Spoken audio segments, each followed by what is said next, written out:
ආලවක දවසක් තමන්ගේ විමානේ නැතිකොට ලෞතුරා බුදුරජාණන් වහන්සේ ආලවක යක්ෂයාගේ විමානයට වඩිනවා. මගේ ලෞතුරා බුදුරජාණන් වහන්සේ ආලවකගේ විමානයට වඩිනවා. විමානයට වැඩලා ආලවක නැති වෙලාවේ ආලවකගේම ආසනේ වාඩි වෙලා ආලවක යක්ෂයාගේ බිසෝරුන්ට බණ කියනවා. ආලවකට දැනගන්න ලැබෙනෝ ලෞතුරා බුදුරජාණන් වහන්සේ ආලවකගේ විමානයට වැඩලා ආලවකගේ බිසෝරුන්ට බණ කියනවා කියලා.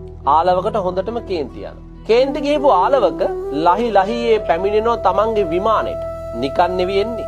අද මම ශ්‍රමණ බවත් ගෞතමයෝ පරසක්වල ගහනවා කියලා. හොඳටම කේන්ති ගිහිල්ලා දත් කූරු කාගෙන එන්නේ. ඒ ආපු ආලවක දකිනවා මම නැති වෙලාවේ මගේ ගෘහයට බුදුහාමුදුරුව වැඩලා මගේම බිසෝවරුන්ට මගේම පුටුවේ වාඩි වෙලා බණ කියනවා. හොඳටම කේන්ති ගියා. විමානෙට ගොඩ වුණු ගමන් ආලවක කියනවා ශ්‍රමණ බවත් ගෞතම වහාම නික්ම යනු.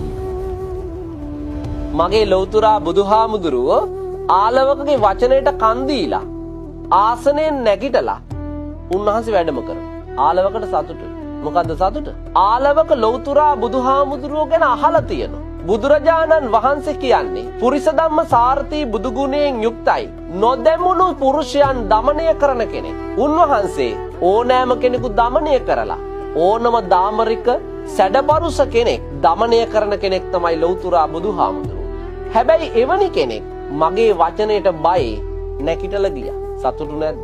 ආලවක කල්පනා කරනවා ඇත්තටම බුදුහාමුදුරුව නැකිටලා ගියේ මට බයේද? මට බයේ නම් ගියේ අඬ ගැහුවම අයිත් ඇවිල්ලා වාඩි වෙන්නත්. නැවත ආලවක කියනවා මගේ බුදුහාමුදුරුවන්ට පවිස සමනාති බෝගෝතම ශ්‍රමණ බවත් ගෞතමය නැවත පිවිසිලා අසුන් ගන්න. මගේ බුදුහාමුදුරුව ආලවකගේ වචනට නැවත කන් දීලා ආලවකගේ ආලවක මන්දිරයට ඇවිල්ලා නැවත අසුන් ගත්තා. ආලවකට තව සතුටුයි. ආලවක නැවත මගේ බුදුහාමුදුරන්ට කියනවා නික්කම සමනාති බෝගෝතම ශ්‍රමණ බවත් ගෞතමය නැගිටලා යන්න කියලා අයිත් කිව්වා. මේ දෙවෙනි පාර කියන්නේ. බුදුහාමුදුර නැවත නැගිටලා එළියට ගියා. නැවත ආලවක කියනවා පවිස සමනාති බෝගෝතම ශ්‍රමණ බවත් ගෞතමය එන්න ඇතුළට. දෙවෙනි පාරත් ඇවිල්ලා වාඩි වුණා. තුන්වෙනි පාර කියනවා නික්කම සමනාති බෝගෝතම ශ්‍රමණ බවත් ගෞතමය නැගිටලා යන්න. මේ කීවෙනි පාරද කියන්නේ? තුන්වෙනි පාර. නැවත කියනවා තුන්වෙනි පාර පවිස සමනාති බෝගෝතම ශ්‍රමණ බවත් ගෞතමය ඇවිල්ලා වාඩි වෙන්න කිව්වා. බුදුහාමුදුරු තුන්වෙනි පාරත් ඇවිල්ලා අසුන් ගත්තා. හතරවෙනි පාරත් කියනවා ආලවක නික්කම සමනාති බෝගෝතම. බුදුහාමුදුරු වැඩියද? හතරවෙනි පාර එළියට වැඩියේ නැහැ.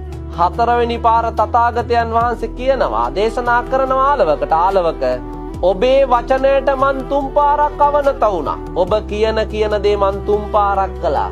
දැන් ඔබ මම කියන දේ එක පාරක්